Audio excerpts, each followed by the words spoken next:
आज जो हमारे गेस्ट हैं यहाँ पर पीछे बैक स्टेज पर, वो इंडिया की टॉप एडटेक कंपनीज में से एक कंपनी के फाउंडर हैं। आप लोगों ने नाम सुना होगा, Utkarsh classes Jodhpur. Please give an energetic and warm welcome to the one and only doctor Nirmal Gehlot.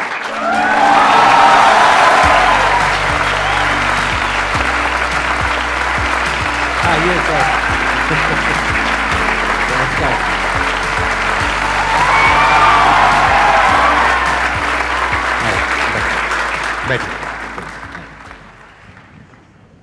सबसे पहले संदीप सर के बारे में कहना चाहूँगा कि संदीप सर जैसे और लोग भी आपसे कई जो मोटिवेट हुए होंगे, 2012 में जो आपका लाइफ चेंजिंग जो सेमिनार था, मैंने भी उसको अटेंड किया था और इतना ज़बरदस्त उससे मैं प्रभावित हुआ। और उस पूरे वीडियो में कई सारी चीज़ें हैं जो आज भी सब बच्चे अगर देखें तो आज भी उसको ग्रहण कर सकते हैं। लेकिन उसमें जो लास्ट में जो आप कहते हैं ना कि देखिए आज तुम्हारे अंदर एक भूख है कुछ करने की, कुछ बढ़ने की, लेकिन लाइफ में एक दिन ऐसा आएगा कि तुम्हें जितना चाहिए उससे तुम्हारे पास में कुछ ज़्यादा होगा, उस समय तुम किसी भूखे की, गरीब की मदद कर देना।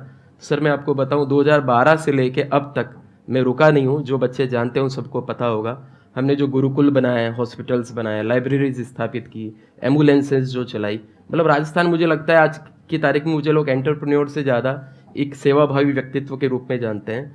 और वो जो 2012 में जो मैंने आपका वो वीडियो देखा, मतलब उस समय जब लास्ट में जब आप बोलते हैं कि मैं हाथ जोड़ के मांगता हूँ आप सबसे, तुम्हारी देना चाहो, इच्छा हो तो देना, नहीं तो नहीं देना, मतलब उस समय मैं पूरा वीडियो देखते हुए इतना भावुक था कि यार बंदा जो मांगेगा ना उसको देंगे। लेकिन जब आपने ये मांगा किसी की भलाई कर लेना, मदद कर देना, मतलब इतना टच हुआ कि मतलब उसको शब्दों में बयान नहीं कर सकते।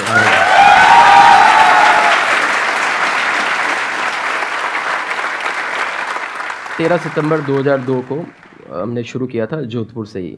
एक घर लिया था जिसमें 2 कमरे थे, रसोई थी, जो टेबल जो होती है काउंसलिंग की टेबल, वो मेरी स्टडी टेबल थी, वही मैं लेके आया था। और जो रसोई का किचन का जो प्लेटफॉर्म होता है वहीं पे हमने कंप्यूटर रख के, और मेरा छोटा भाई जो कंप्यूटर का काम जानता था उसको भी साथ लेके आए।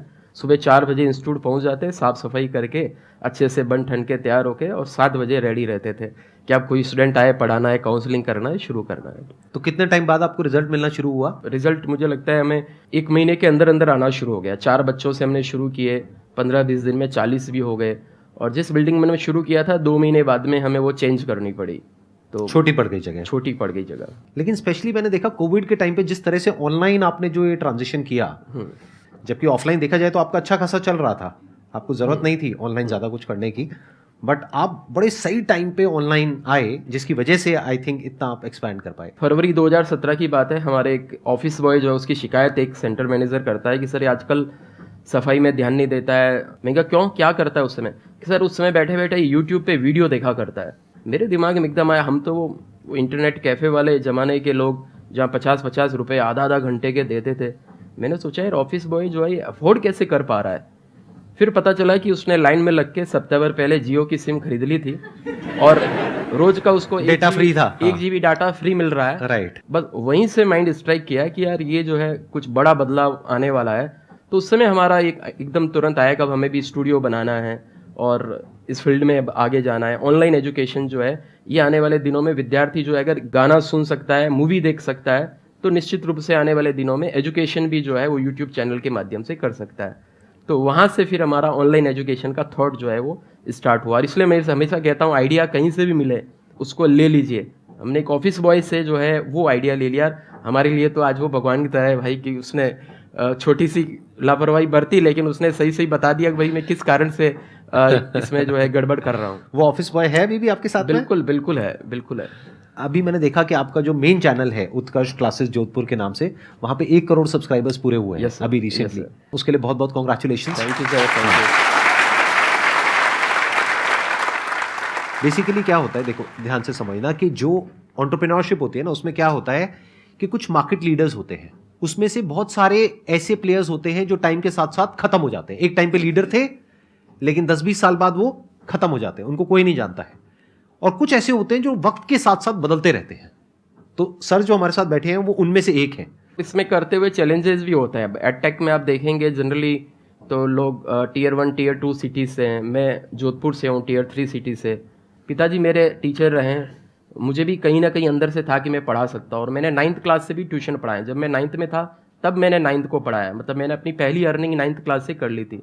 तो मैं यूथ को सबको यही कहना चाहता हूँ कि ज़िंदगी में जो परीक्षाएं जो है वो आपकी स्कूल की, कॉलेज की, कंपटीशन की परीक्षा जो है वो बहुत ज़्यादा मायने नहीं रखती है। जीवन की एक परीक्षा वो अलग ही प्रकार की परीक्षा है। आज हमारी कंपनी में कई सारे IITian और सर्विस कर रहे हैं, हम नहीं कर पाए तो नहीं कर पाए, कोई दिक्कत नहीं। तो इसलिए मैं हिंदी मीडियम का हूँ, मैं Tier 3 सिटी से हूँ, या मेरा आर्ट्स है या ये है, ये मतलब नहीं। और जितने भी पेरेंट्स हैं, आपकी वीडियो को सब लोग देखते हैं, पेरेंट्स को भी चाहिए कि अपने बच्चों को पूछ के, उसको शांति से बिठा के उसको कहे कि तुम खुद बताओ तुम क्या बनना चाहते हो। इससे पहले कि हम आगे बढ़ें और ऑडियंस आपसे क्वेश्चंस पूछे, मेरे माइंड में एक क्वेश्चन आ रहा है कि जैसे अब ये जो एडटेक कंपनीज हैं ये सब वेल फंडेड हैं, क्या आपके पास में भी फंडिंग है या आप सब कुछ खुद ही कर रहे हैं? नहीं सर, हमारे ऊपर अभी 1 रुपये भी डेट नहीं है, खुद ही कर रहे हैं। विद्यार्थियों का प्रेम जो है वही सबसे बड़ी फंडिंग है, उसी से लेके हम चलते हैं। सर जैसे कि अभी हम सर अभी बैंकिंग की तैयारी कर रहे हैं, बट सर कभी कभी मन करता है कि इसे बिजनेस स्टार्टअप करने का। फिर लगता है कि नहीं, हम मैथ्स में स्ट्रांग है, हम बैंकिंग एग्जाम क्रैक कर सकते हैं। फिर लगता है कि नहीं, बिजनेस में भी कर सकते हैं। तो सर वो डाइवर्सन समझ नहीं आता कि मीन्स इनिशिएटिव ले कि नहीं ले, उसमें कन्फ्यूजन रहता है बहुत ज़्यादा। मतलब जब इनका चैनल देखते होगे तो बैंकिंग की तैयारी करते होगे, मेरा चैनल देखते होगे तो मन करता होगा यार बिजनेस कर लेते हैं। Yes sir.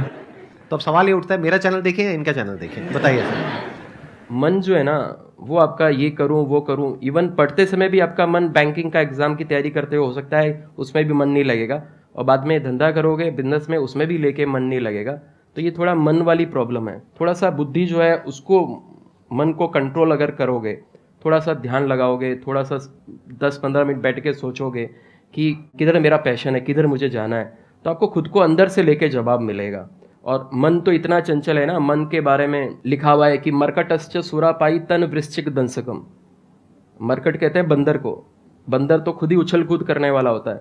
और मरकटश्च सुरापाई, बंदर को सुरा मतलब शराब पिला दो, और तन वृश्चिक दंसकम, उसको बिच्छू और कटा दो। तो बंदर को शराब पिला के बिच्छू डसवा दो, ऐसा मन है। और उस मन को कंट्रोल करने वाली बुद्धि है। तो आपका जो ये विचलन है उसमें आपको खुद को ही शांतिपूर्ण बैठ के, नहीं तो अभी मैंने आपको सलाह दे दी कि भाई तुम बैंक के एग्जाम की तैयारी मत करो, बढ़िया है बिजनेस कर लो, मैंने भी किया, और पता चला बिजनेस नहीं चला, आगे कोस हो गया हम दोनों को। तो कुल मिला के ये है कि मतलब सोच लो, लाइफ में 2-3 ऑप्शंस भी कई लोग रखते हैं, भाई पहले ये करेंगे बाद में ये करेंगे, इस प्रकार से भी लेके हो सकता है। लेकिन ये पूरा आपका ही कॉल है, मतलब आपको खुद को ही बैठ के अच्छे से सोचना होगा। अच्छा, मैं आपसे कुछ क्वेश्चंस पूछूंगा, आप मेरे को जवाब देना। Yes sir. क्या आपके माइंड में जैसे कहीं भी कुछ भी होता हुआ देखते हो, क्या ये थॉट आता है कि ये काम क्या हो रहा है, वो काम क्या हो रहा है, इसको मैं भी बेच सकता हूँ, इसको मैं ये कर सकता हूँ, यहाँ से पैसा कमा सकता हूँ? सर जैसे कि हम ऐसा नॉर्मल तरह से बताएं सर, तो हम एक बार रोड पर चल रहे थे, 2 गोलगप्पे की दुकान थी, और एक गोलगप्पे वाला दुकान वाला नॉर्मल तरीके से दे रहा था, तो उसका इतना बिक नहीं रहा था। पर वही दूसरा गोलगप्पा वाला इंसान उसमें प्याज काट के, एक्स्ट्रा तरीके से नहीं, तो आलू में प्याज काट डाल के देना, वो बंदा वैसे बांट रहा था। तो सर उसका ज्यादा कस्टमर उस पर ज्यादा अट्रैक्ट हो रहे थे, जबकि उसने कुछ किया नहीं, सिर्फ एक इनिशिएटिव उठाए थे। तो वही सोचा था कि बिजनेस में अगर कुछ एक नया चीज ला देना तो बिजनेस सक्सेस होने का रेट ज्यादा होता है। और बताओ, और कहाँ पे क्या नजर आया आपको? बिकॉज मैं क्या समझने की कोशिश कर रहा हूँ, देखना ध्यान से समझना, जो एंटरप्रेन्योर्स होते हैं ना, उनका दिमाग 24 घंटे यही चल रहा होता है कि जैसे फॉर एग्जाम्पल कहीं जाएंगे, किसी इंस्टीट्यूट में ज्वाइन करेंगे, तो उनका दिमाग यहाँ नहीं चलेगा कि मेरे को इसको क्रैक करना है, वो ये सोचेंगे इंस्टीट्यूट वाला कितना कमा रहा है। अच्छा, क्या ऐसा हो सकता है मैं अपने किसी फ्रेंड को इस इंस्टीट्यूट में ले आऊं और यहाँ पे पहले से बात कर लूं और मेरे को कमीशन मिल जाए? सर कर रखा तो आपका एंटरप्रेन्योर का दिमाग है। सर ये टेलीपैथी कहेंगे। मैंने ग्रेजुएशन के बाद में तैयारी के लिए, कंपटीशन की तैयारी के लिए मैं जयपुर गया, और वहाँ पे 3-3, 4-4 दिन अलग अलग कोचिंग में जाके मैंने डेमो लिए, और मुझे वहाँ पे लग रहा था अरे यार इनसे बढ़िया तो मैं ही पढ़ा सकता हूँ और मैं भी अच्छा कर सकता हूँ। इतने सारे स्टूडेंट्स इनके पास में, हाँ। तो अपने को कंपटीशन की तैयारी तो नहीं करनी है, अपन भी कोचिंग खोलेंगे। मुझे एग्जैक्टली नहीं पता कि आपने ऐसा सोचा है नहीं सोचा, बट मैं गेस करता हूँ, आप बताना कि मैं ठीक कह रहा हूँ या गलत कह रहा हूँ। जैसे वो सुहानी शाह वाला सेशन देखा था ना आप लोगों ने, माइंड रीड करती है वो, तो अब मैं सर का माइंड रीड करने की पूरी कोशिश करूंगा, ठीक है? तो सर अब आप बताएंगे कि मैं सही कह रहा हूँ या गलत कह रहा हूँ। जिस वक्त आपने सोचा होगा, जब वो इंस्टीट्यूट्स में आप गए होगे अलग अलग कोचिंग में, और ये वो पहले तो आपके माइंड में थॉट आया होगा कि इनसे बढ़िया मैं पढ़ा सकता हूँ, जो भी आपने खुद बताया। अब जो आपने नहीं बताया वो मैं बताने की कोशिश करता हूँ। आपके माइंड में ये भी थॉट आया होगा कि इन बच्चों को यहाँ से पढ़ने के लिए जोधपुर से वहां पे जाना पड़ता है। बिल्कुल बिल्कुल बोला सर ने।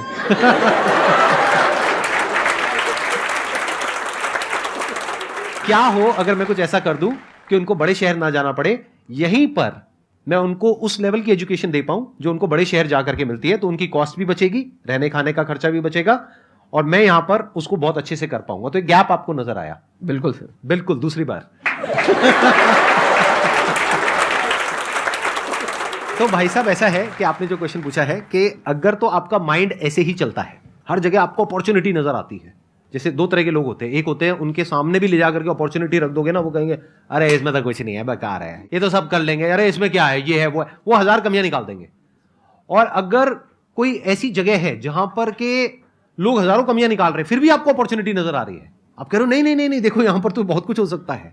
जैसे इन्होंने जब सोचा होगा, जाकर के अपना सबसे डिस्कस किया होगा, तो सब लोगों ने यही बोला होगा कि इसमें क्या पड़ा है, यहाँ पर तो कोई कर ही नहीं रहा है, ऐसा तो कुछ हो ही नहीं रहा है। सब लोगों का छोड़ो, चाचा मामा लोगों ने भी कहा करे भाई इतने सारे कोचिंग पहले से हैं, तू कैसे करेगा कैसे करेगा।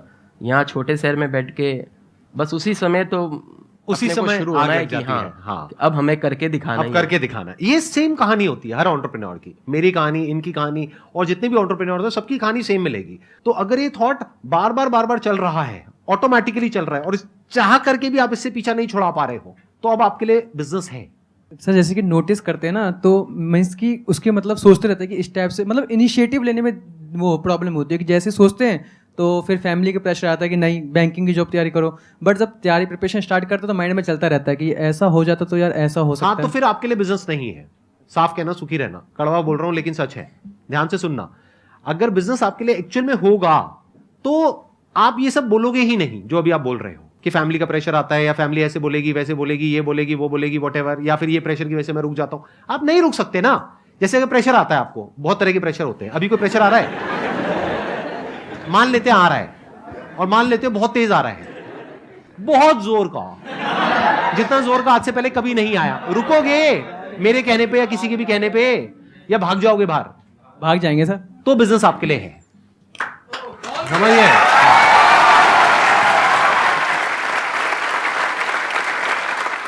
बिजनेस कब करना चाहिए? जब चाह करके भी आप खुद को रोक नहीं पा रहे हो, आपका दिमाग हट ही नहीं रहा है इस सब से, दिमाग में नंबर्स घूमते रहते हैं, दिमाग में 24 घंटे यही घूमता रहता है, ये क्या काम कर रहा है, ये कैसे पैसा कमा रहा है, ऐसे कैसे कमाई होती है, ये होती है वो होती है, ऐसे क्वेश्चन चल रहे हैं आपके माइंड में 24 घंटे। तो बिजनेस आपके लिए है। जीवन में वैसे कोई भी काम करना है ना, तो सफलता के लिए 5 चीज़ें चाहिए। भगवान श्री कृष्ण ने गीता में 18वें अध्याय के 14वें श्लोक में कहा है, अधिष्ठानम तथा कर्ता कर्णम च पृथक विधम विविधाश्च पृथक चेष्टा देवम चैवात्र पंचमम। अधिष्ठानम तथा कर्ता, सबसे पहले अधिष्ठान मतलब फाउंडेशन। आपका उद्देश्य क्लियर होना चाहिए कि मुझे क्यों करना है, क्या करना है, कैसे करना है, ये सब दिमाग में क्लियर होना चाहिए।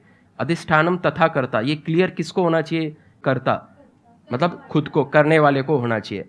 फिर तीसरा है कर्णम च पृथक विधम, कर्णम में अपनी जो सारी इंद्रियां भी हैं, कर्णम में उपकरण जितने भी हैं वो सब भी।